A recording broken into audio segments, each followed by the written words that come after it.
Prosper Tonda Mabenda, c'est un communicant, journaliste. Je suis un homme 100% télévision, radio, 100% média.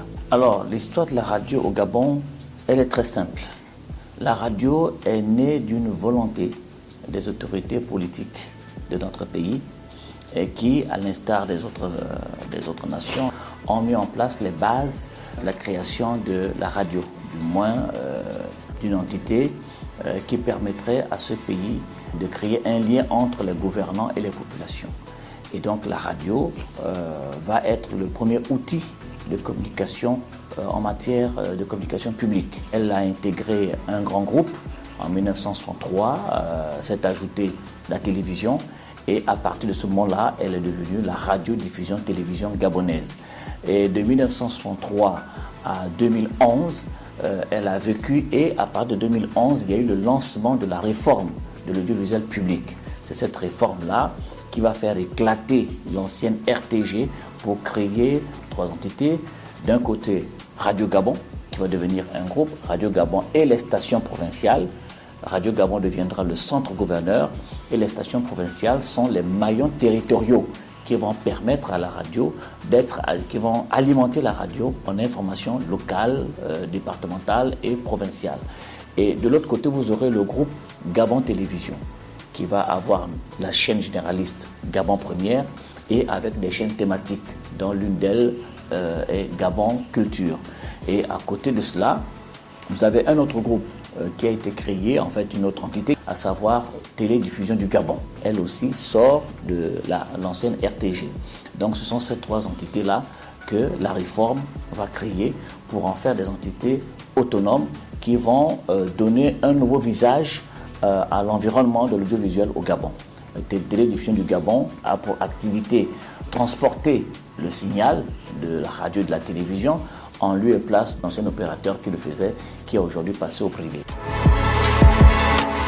Ce que le ministère de la Communication fait, il faut entendre par là l'action du gouvernement. Alors, pour donner justement à ces médias les moyens d'être performants, la première étape a été d'abord l'étape juridique. Créer d'abord de nouvelles entités, leur donner corps. Et la deuxième action, c'est leur donner les moyens. Et il y a eu à nouveau un texte qui met en place la redevance audiovisuelle et cinématographique. Ce qui veut dire que ces médias vont avoir des moyens. C'est vrai, de l'avis de tous, ce n'est pas encore tout à fait ça, mais le terrain est déjà balisé. La redevance est une réalité. Il faut maintenant l'étoffer pour que ces médias-là puissent recevoir des moyens qui leur permettent de jouer véritablement leur rôle dans le nouveau concept aujourd'hui. Tout au long de l'histoire de la radio, je ne connais pas un seul moment où la radio n'a pas joué un rôle de paix. Elle a été... vous savez qu'avant la création de la radio, de Radio Gabon, les Gabonais écoutaient Radio Congo, Brazzaville, Radio Ghana, ainsi de suite. Mais avec la naissance de Radio Gabon, il y a une relation, il y a il y a une cohésion qui se crée entre les peuples gabonais, entre les populations gabonaises qui se reconnaissent dans ce média, d'autant plus que ce média va employer des Gabonais venant de différentes provinces du pays. Et la radio va constituer le lien entre les gouvernants et les populations. C'est-à-dire que ce sera l'interaction entre les gouvernants et les populations. Le message des gouvernants qui avait peut-être du mal à passer parce qu'il fallait faire des téléx, des télégrammes pour que le préfet l'amplifie à l'intérieur, mais via la radio, c'est du direct. On a la possibilité d'accéder à l'intervention du chef de l'État, du Premier ministre, et ainsi de suite, à travers les programmes, à travers les émissions, le gouvernement a la possibilité d'accéder aux demandes, aux aspirations de la population.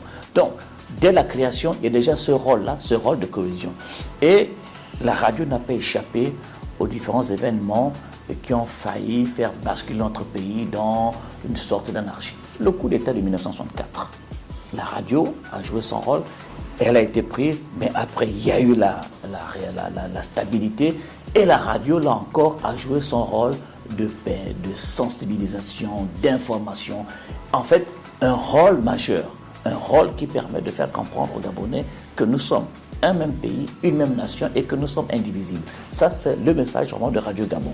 Dans un monde devenu concurrentiel, il faut maintenant repenser la stratégie. Il faut voir comment renaître et attirer de nombreux auditeurs. C'est d'autant plus que l'image devient de plus en plus importante. Donc, on va maintenant vers la radio-image. C'est-à-dire on a le son, mais on a aussi l'image. Et je crois que c'est sur ce modèle-là qu'il faut maintenant aller pour grappiller. Ça ne sera plus la radio des années 60, la radio des années 70. Ça ne sera plus la radio du début des années 80. Parce que les modes ont changé et que le monde ayant évolué, ben, la radio aussi se doit de s'adapter au nouveau contexte. La radio a une essence essentielle, c'est l'information. La radio a une éthique, c'est être au service des populations, donc au service de ses cibles. La radio a une vertu, c'est d'être toujours proche des personnes qu'elle touche. Et la radio a une valeur qui n'est pas commercialisable, c'est qu'elle milite, elle vit pour instaurer la stabilité, la paix.